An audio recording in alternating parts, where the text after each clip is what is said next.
And a warm welcome. You're joining us once again at HydePark on AdaDerana 24 with complications that have arisen in the health sector, especially with the emergency purchase of drugs and the unexpected deaths reported of certain patients across the country.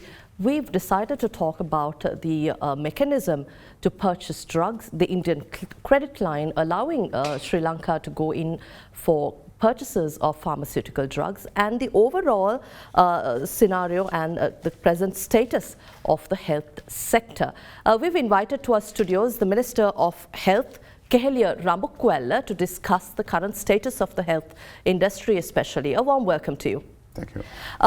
Minister, a pregnant mother died on April 2nd, and this was after going through a cesarean surgery, and then on the 11th and 12th of July, if I'm not mistaken, a 21-year-old girl died at Peradeniya Hospital. Again, July 17th, a 57-year-old died. That was again in the Kegol Teaching Hospital, and two more patients showed allergic reactions to the same antibody at a Kandy hospital. The vaccine was of course withdrawn by July 15th. What have you got to say about these drugs? Are we bringing into the country substandard pharmaceutical products? No, I suppose there's nothing called substandard. You know, I mean, they are checked at various levels, and there are, I think, issues with regard to drugs being withdrawn and drugs failures, and there are so many reports that comes from time to time. If you look at the FDA, the Food and Drug Authority, USA, I can give you enough and more. So I'm not trying to put everything onto that. But the fact of the matter is that if you look at the chart, if you look at the, from 2015, if I may say, there have been withdrawals of drugs. 58 in 2015, 2016 56, 2017 93 drugs have been withdrawn as considered as failures. Then you have 2018 85, 2019 96, 2020 77, 2022 86, 2023 43 up to now for 6 months. So the drug failures have taken place, and that does not mean that they are substandard, or that because it comes from from the production line itself, they do the factory visits, then the what you call these inspections all done, then there are certain approvals that are.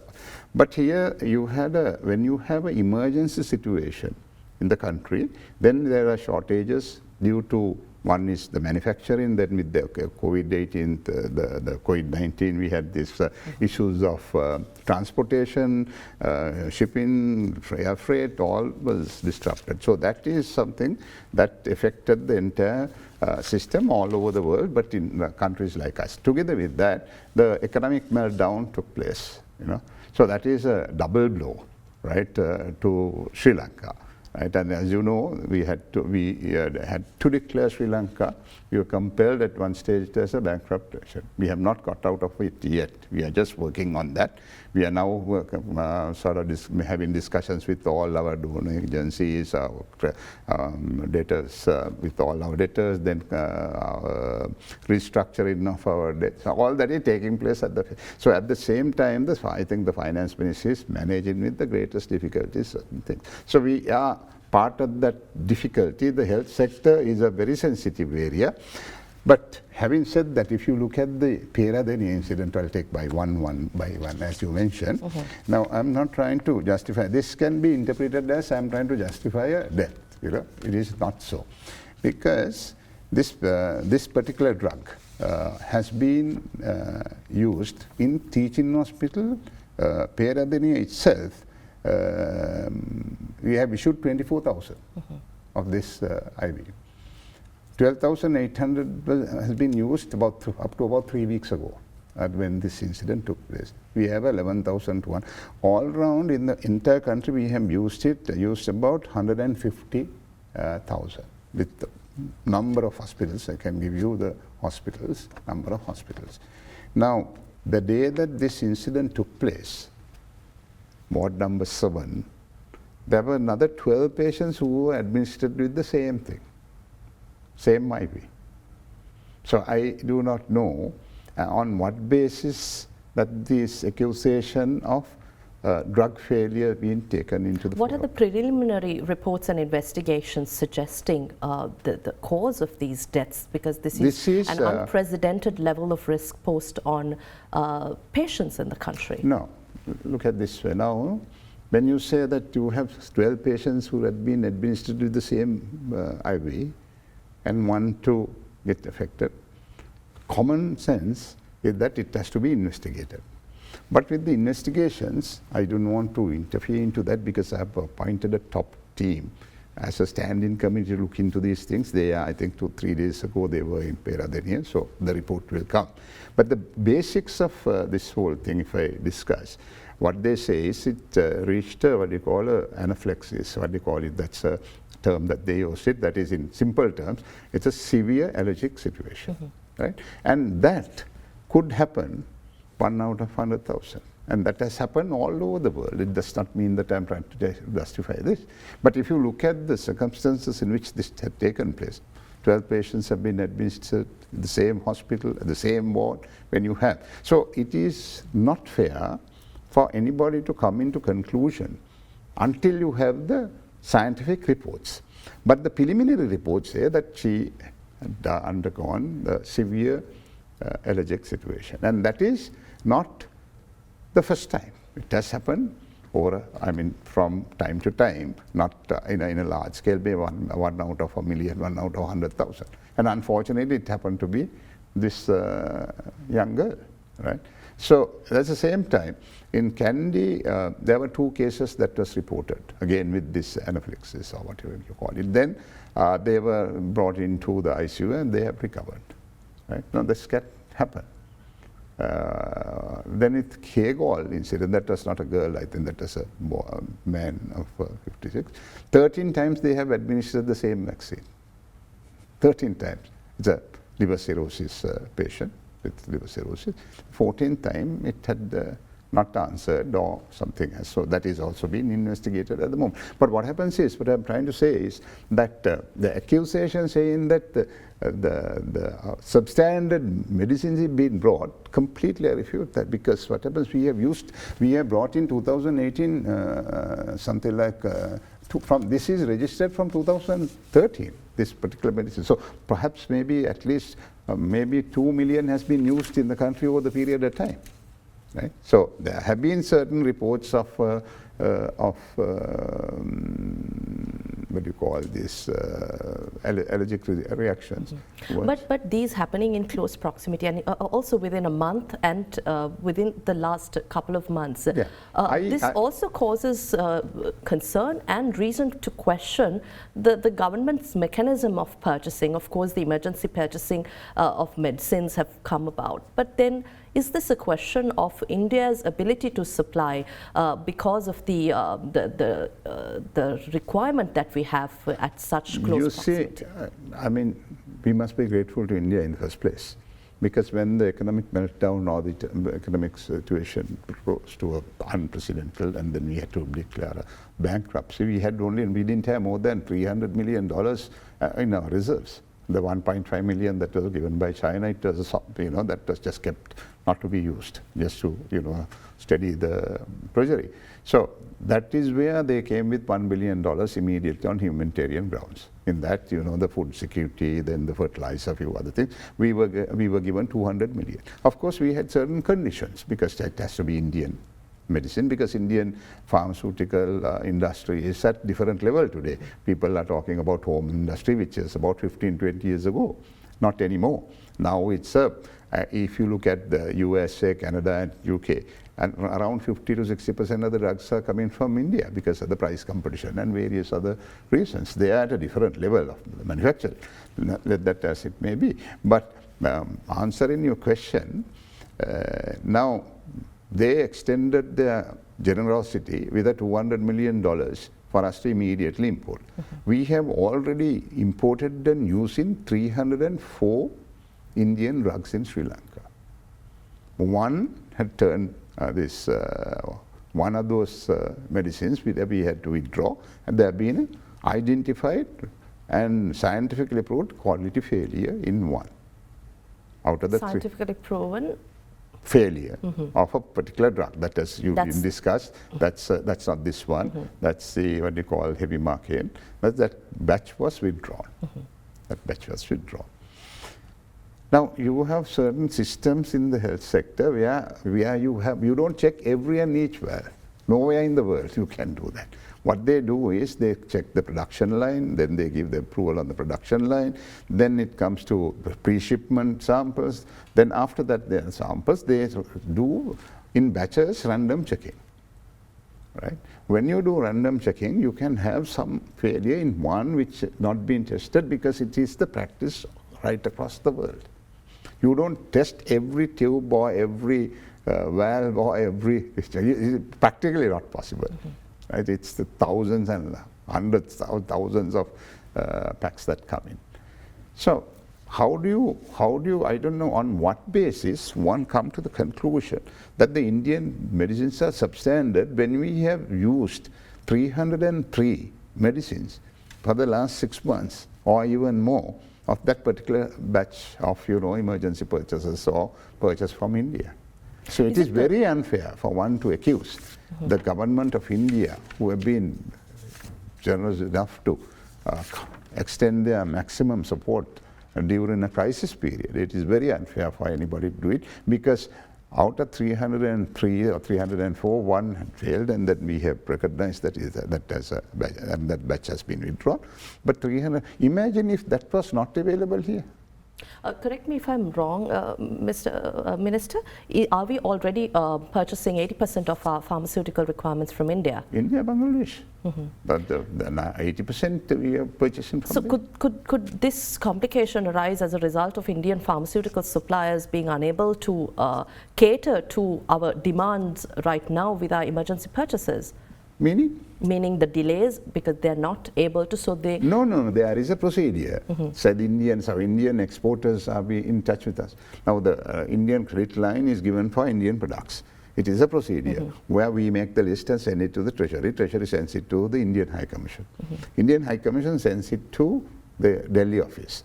Delhi office selects them whether they are registered, they have been used, those drugs are used in their own country. Then they give the approval for XYZ companies. Sometimes they don't give certain companies because of their whatever the system. Then that is communicated back to the Colombo High Commission. Then they inform the Treasury, and then we open tenders. We open tenders, right? And then through open tenders, our people start bidding, then we start negotiating price negotiations, all that takes place, and then you place the order.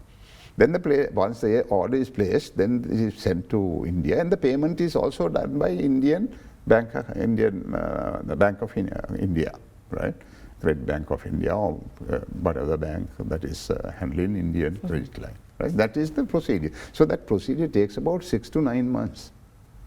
Although it shows emergency, that is the system that is being laid down by to use this 200 million. That is the way that you can use the $200 million. I'd also like to take your attention to the circular issued by the Secretary of Health directing health directors of hospitals, or rather directors of hospitals, not to issue statements or give statements to the media. Is this because the government, the Ministry of Health, is attempting to cover up the shortcomings at your end? There is a E-code, establishment code, and that is very clearly stated in the E-code.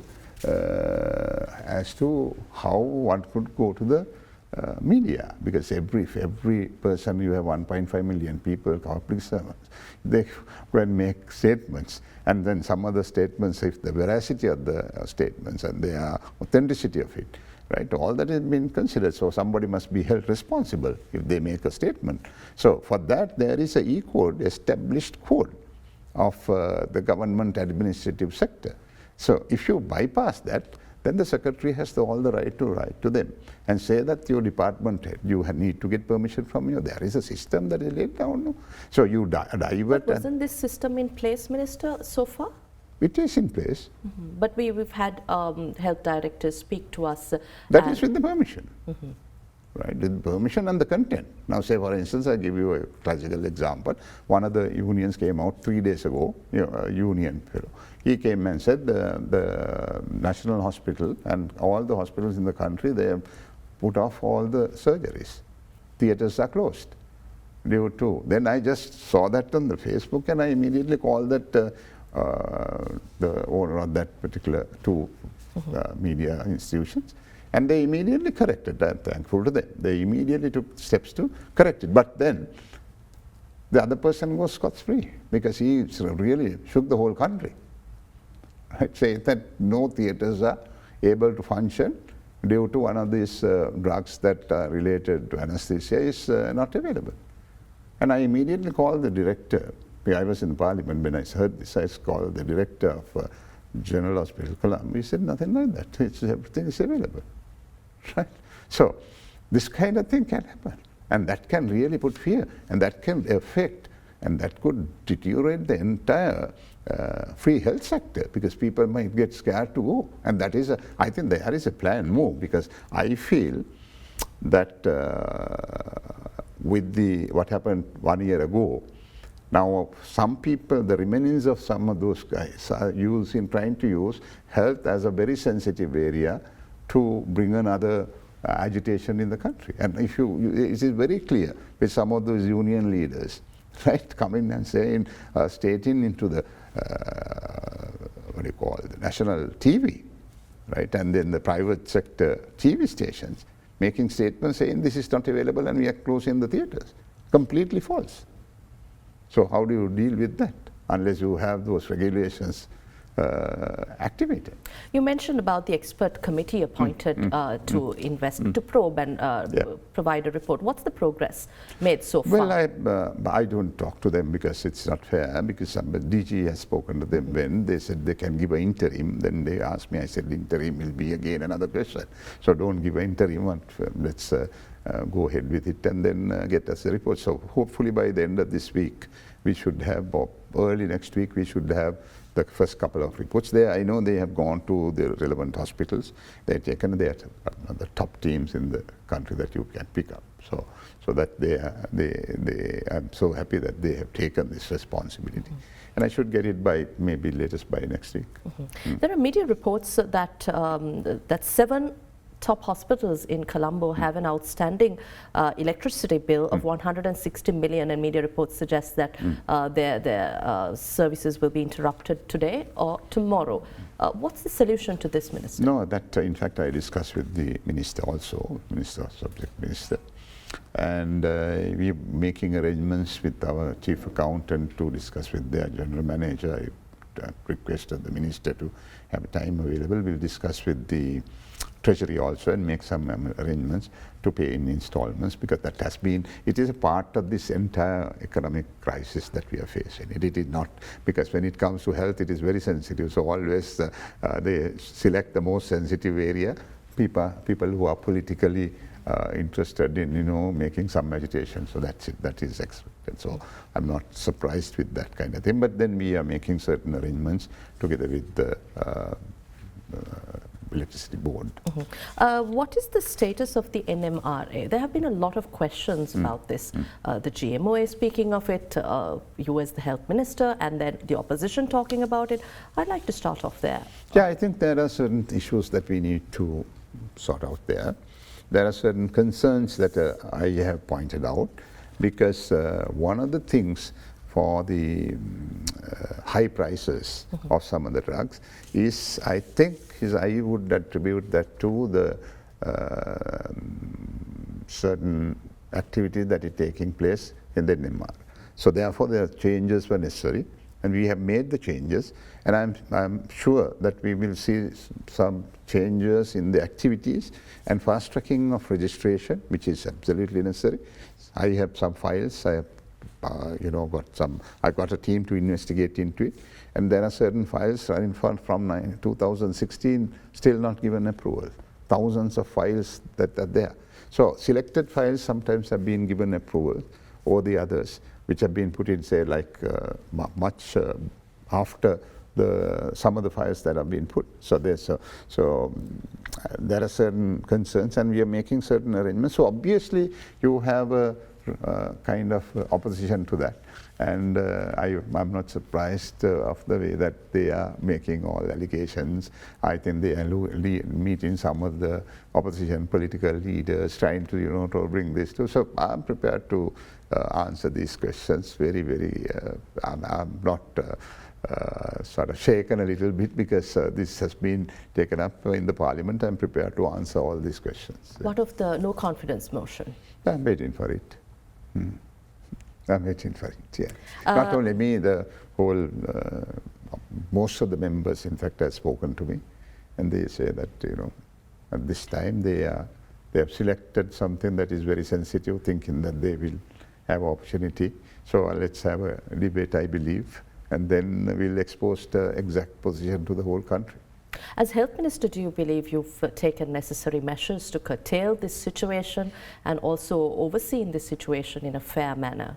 Obviously, you see what happens, it's a very, very tough period that we are going through, right? It's the toughest, in fact, if I say. Because you see, soon after the COVID, our full concentration was to arrest the COVID business, right, which we did quite successfully. And our staff there, from the specialists, the consultants, down to the PN there, or the assistants, the helpers, I think did a yeoman service during that period. So that also had certain effects and of certain delays, because priority was given to that and certain things were delayed as a result of that. And then we had to manage with the limited resources that we had at that point of time. So there is a flow down from there, kind of a slide in a little bit from there onwards, where we have to take it back again and very cautiously look at and then make necessary arrangements to bring it back to normalcy. And I'm sure it is almost near normalcy, but within which period we are trying to bring some agitations and trying to get the people sort of or inculcate in the minds of the people that the free health is be cautious, kind of rumor going around. So that is, as you know, this social media and various other factors, when the interest quarters are using them, they can use it very effectively to sort of install fear in people, which some are doing it. I'd like to go back to talk about the procurement of medicines, Minister. What is the current status of procuring medicine that are unavailable at the Medicine Supplies Division? Yeah, that is something that I think you need to address. I did a flow chart. Now, I saw, in fact, GMO, Dr. Haritha, saying that this is made to, sort of there is some foul play in short, right in the whole thing. Now, these are the flow charts I would like to show. One is the emergency, other is the normal. Right? There is no difference between this and this, except the time factor. Say, for instance, here you have to advertise and keep it for 42 days. Here you keep it for 2 weeks, right? And technical evaluation committee, there are from the colleges, the doctors say if it's oncology or if it's gen and ops, those doctors, some of the doctors will come because that will be named by the that particular college. They come and they sit in the technical evaluation committee, they do the evaluation and they say, they are the people in fact basically who says okay to certain drugs that are short supply. Then it comes to the, if it's over a certain amount, then it goes to this, what you call the cabinet appointed tender committee. That in the cabinet appointed tender committee, you have 2 to 3 secretaries of various other ministries, and then you have the member from the treasury and sometimes the auditor general. And that is how you select it. So the entire procedure is the same. This is the process. It's the same. Here it takes 6 to 9 months. Here we do it within 3 months. So what we do is cut down on the time frame. Say if you are kept, then once you have 42 days, then you keep that open for another 3 weeks. Here we keep it for a week, right? So the entire procedure, the step by step you take it, there is no sort of deviating from the system at any stage of the process. But the private pharmaceutical industry players, they allege that the involvement of separate state ministry in drugs purchases, especially in this scenario of emergency procurement, may lead to irrational and impulsive decisions, which they say exists currently. And also for pharmaceuticals required by the government sector, they advise that it be channeled through a single procurement channel. State Pharmaceutical Corporation is also involved in this procurement, but the allegation is that a separate entity is involved. How do you respond to this? No, I didn't get that. What is the separate so entity? they suggest that the pharmaceutical procurement be streamlined. Yeah. What's suggested is that the involvement of separate state ministry in drugs purchases, No, that's not right. especially for emergency purchases. No. There's no state ministry. No. That's news to me. I think that's completely wrong. And there is no state minister. There was some time back, a year ago, there was a state minister. Now there is no state minister in charge of this. Are you suggesting there's no irrational purchases happening as a result? No, not to my knowledge. If there's any, I'm open in the whole, the spectrum, the entire people who are involved in the industry can come and sort of give us a proposal saying that this is wrong or this is right or this is not done in the proper manner. I'm quite prepared to listen to, because I saw Dr. Haritha saying that this is what I would like to invite Dr. Haritha. And they are no strangers to the ministry, they just do come and have a discussion. So he can also come and show us. Because I remember when he asked me some time back, in fact at a discussion, I said we intend in stopping in July half the year, but then the entirety of the procurement system did not permit that, because the entire process of the Indian credit line, which we depended much, was getting delayed more than usual, because emergency purchase, the idea is to bring the same thing under the same guidelines in a 3 months period, whereas the normal procedure gives more time for people. So that's only area where we have cut down.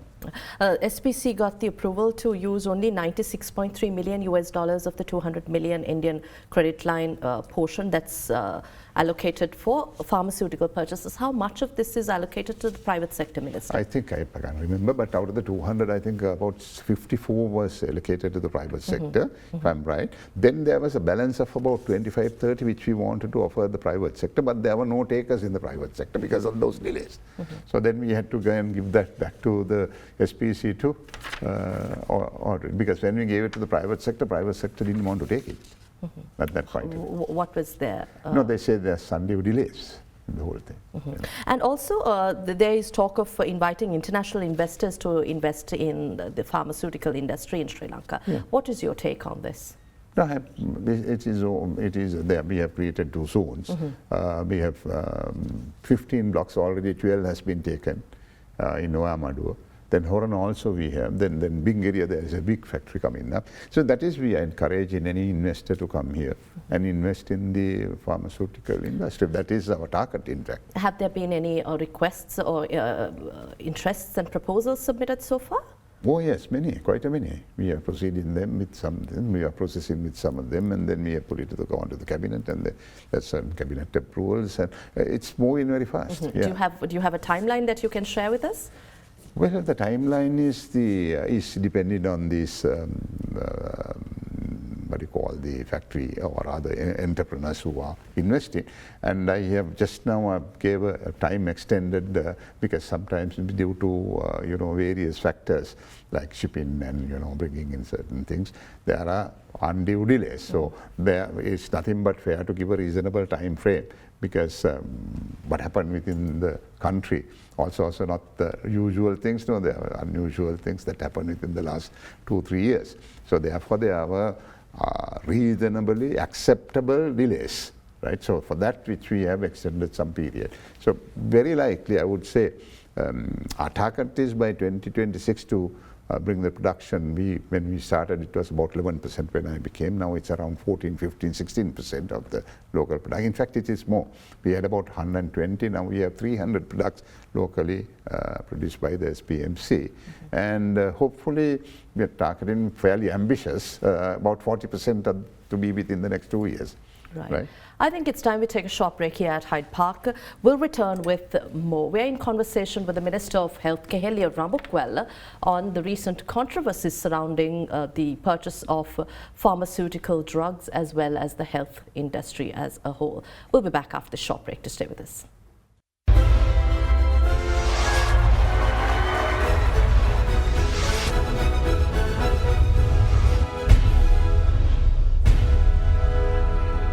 Welcome back. We're in conversation with the Minister of Health. Minister, we've spoke about the NMRA.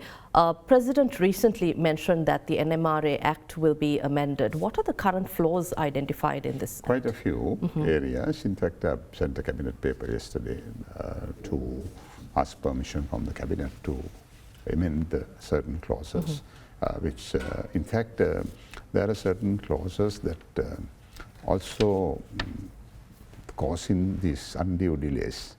We need to fast track certain areas, and also there are certain I would like to say that certain situations when you have this, I'll tell you, Article 109 provides you for some emergency purchases and kind of to bypass the waivers, we call the waivers of registration.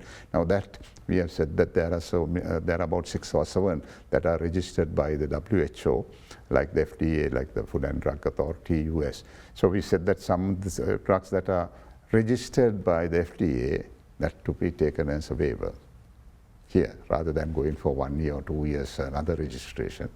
While you do fast tracking on the registration, that to be considered as a waiver. So those are little things that we are trying to amend.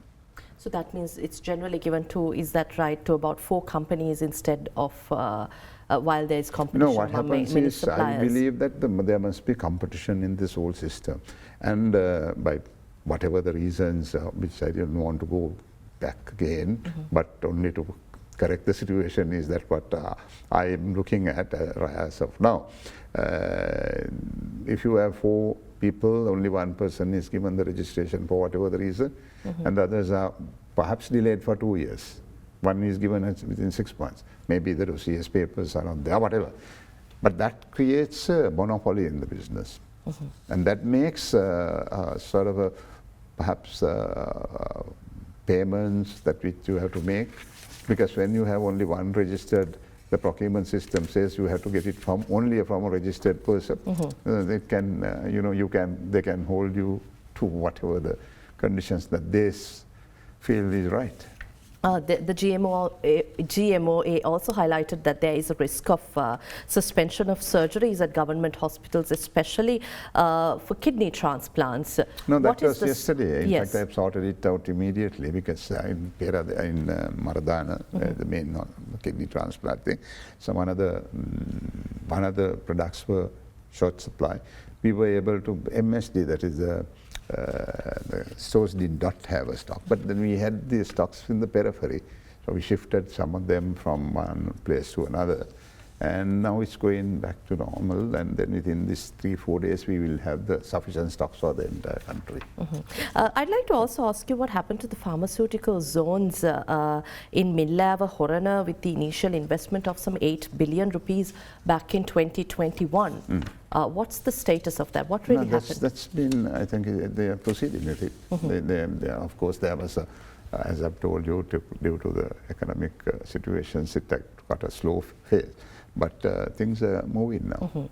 If we divert our attention also to women's sanitary products, any actions taken to improve and increase competition and also the number of competitors for this in the local market?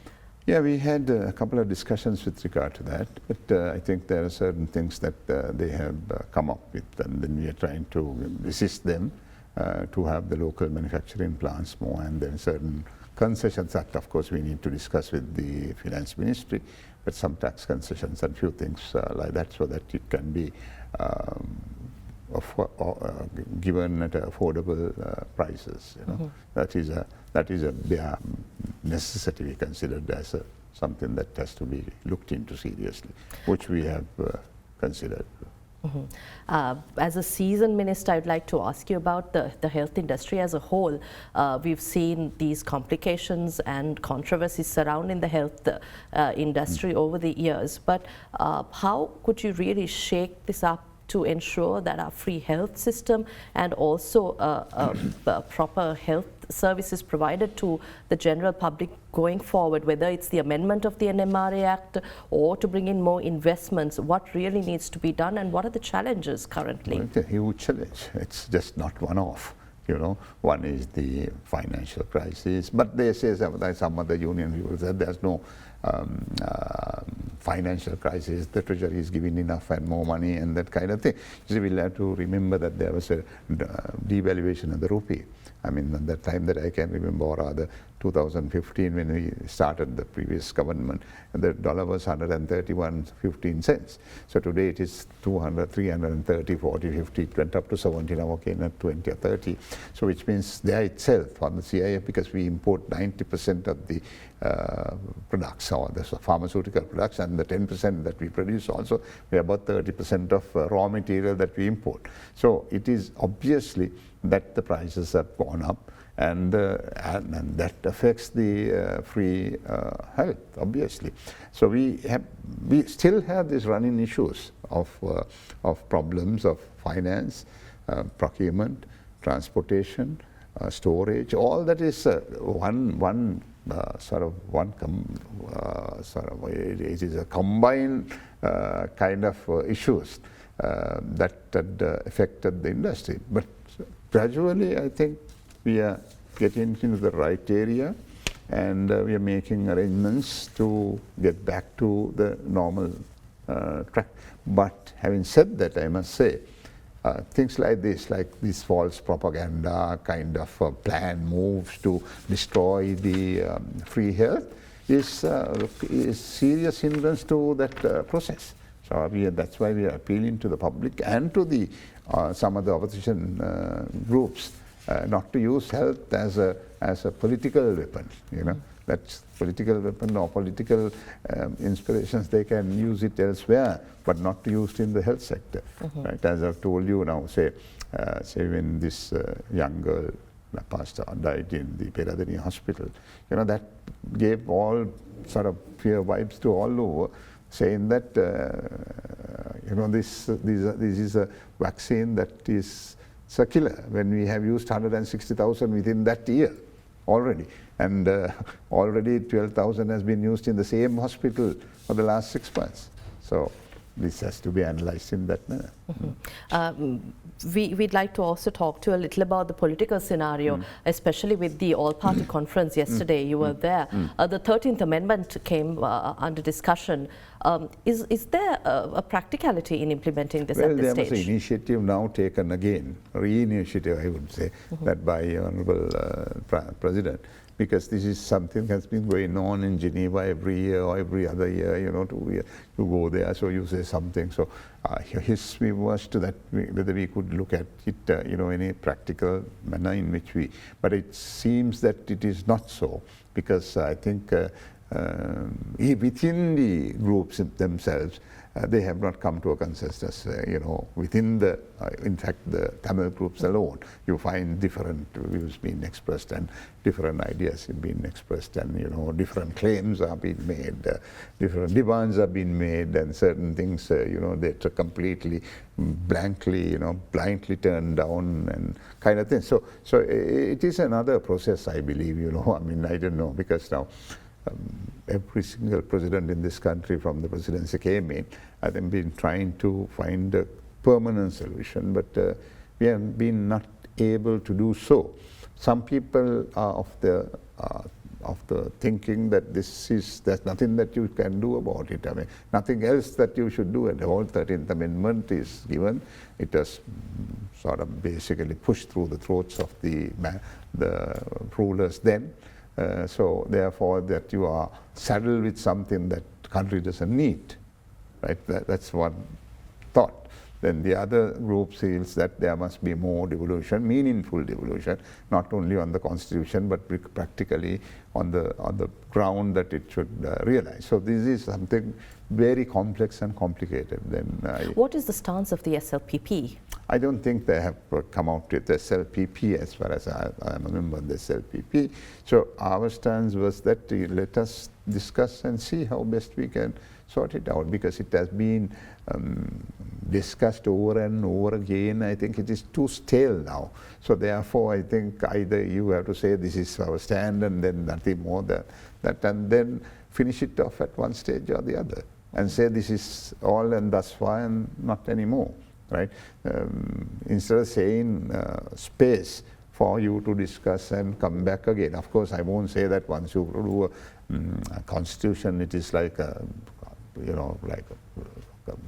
completely, there's no other way that it can change. The constitutions have changed. Now, biggest democracy, as known, biggest, largest democracy in the world is India.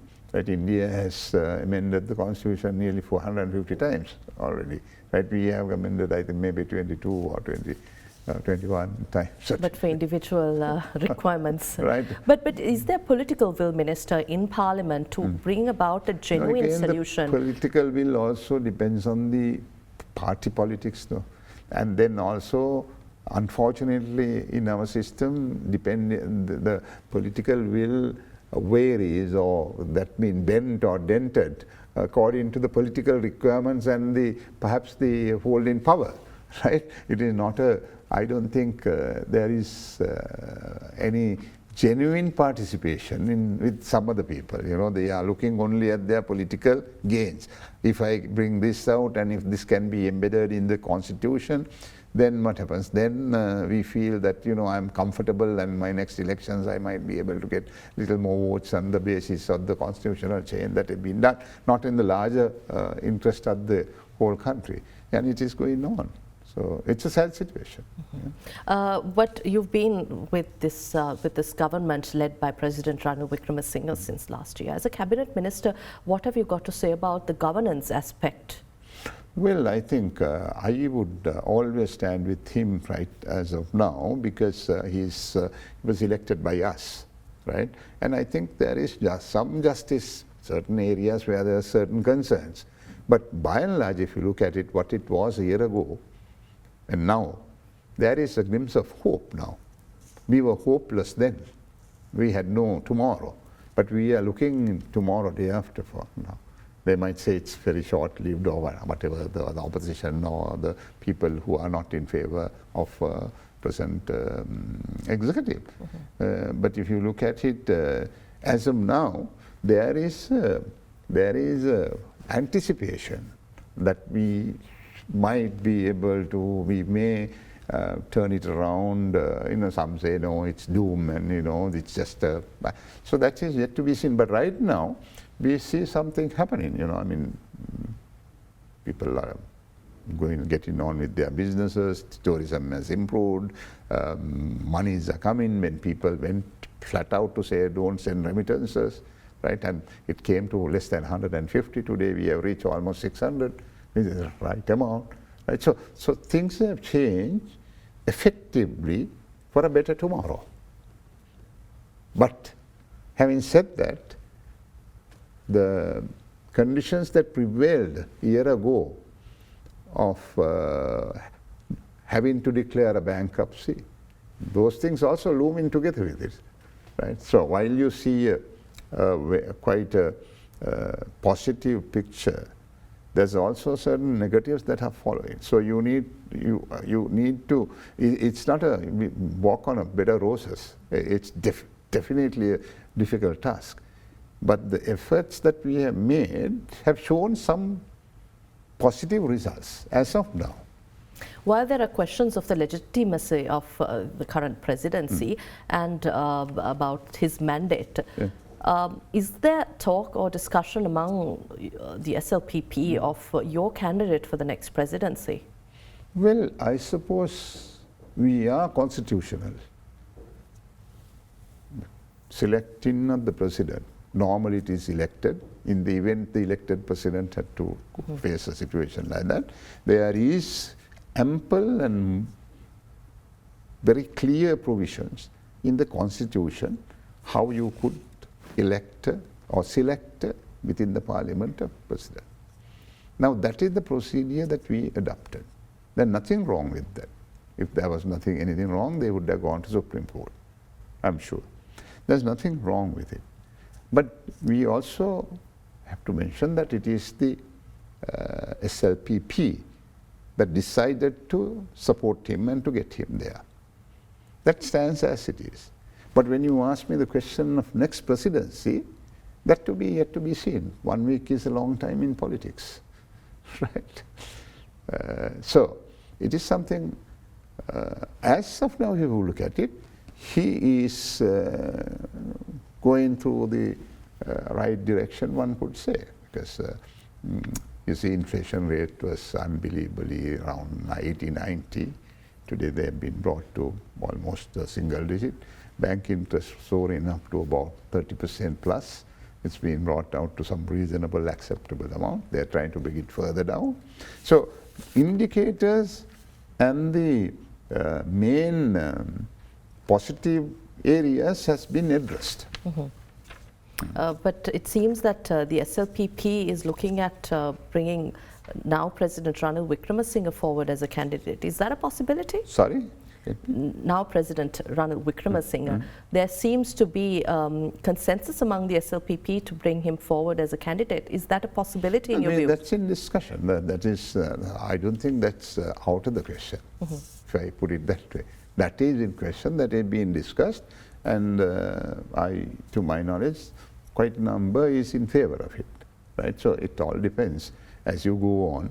Then you see, as you know, as I told you, politics 1 week is a long time, so keep on changing. But as of now, I think quite a number of people feel that he could be the candidate, next candidate, but these are always, you know, things could, the changes could take place depending on the political scenario.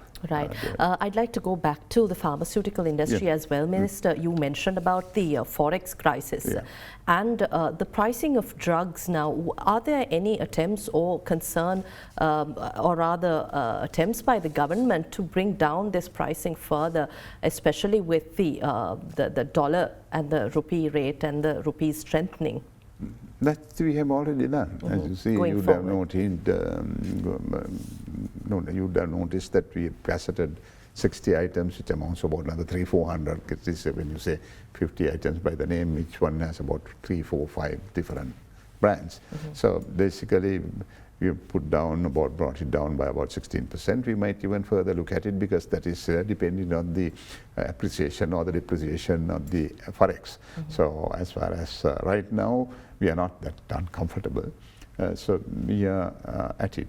And I would like to say that all these issues, 90% of these issues are fabricated for personal political gains.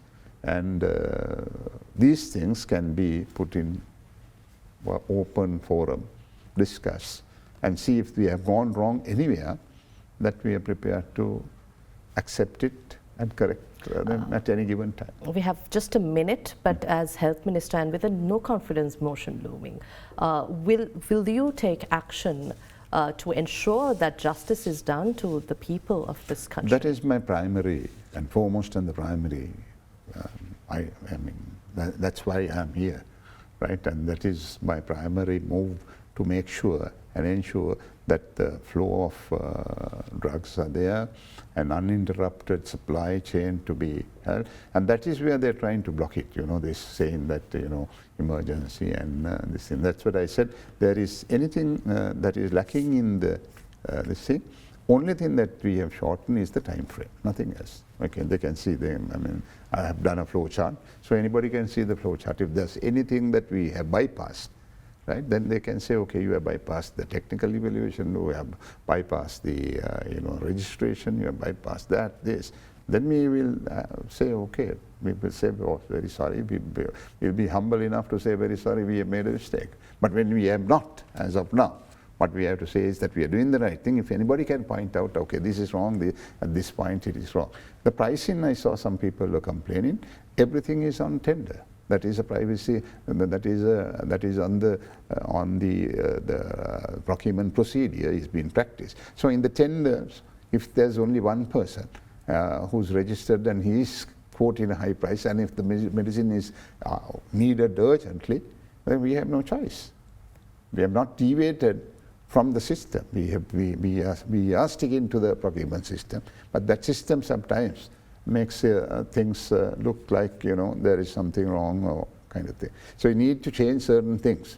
At the other end, NMR, registration, giving waivers or accepting international recognitions, and that to be set off against local registration. Those are things that could be discussed and get advice from the expert committees, and then put into practice and cut down shortages, and then also cut down prices by creating a competition. So that those things will have to be. Well, thank you very much, Minister, for your time here at HydePark. Thank you so much. Thanks. We were in conversation with the Minister of Health, Keheliya Rambukwella, to talk about the ongoing controversies and complications that have arisen as a result of the controversial purchasing of pharmaceutical drugs and the question of their quality. We'll see you again next week at the same time with yet another episode here at HydePark. Have a pleasant evening. Good night.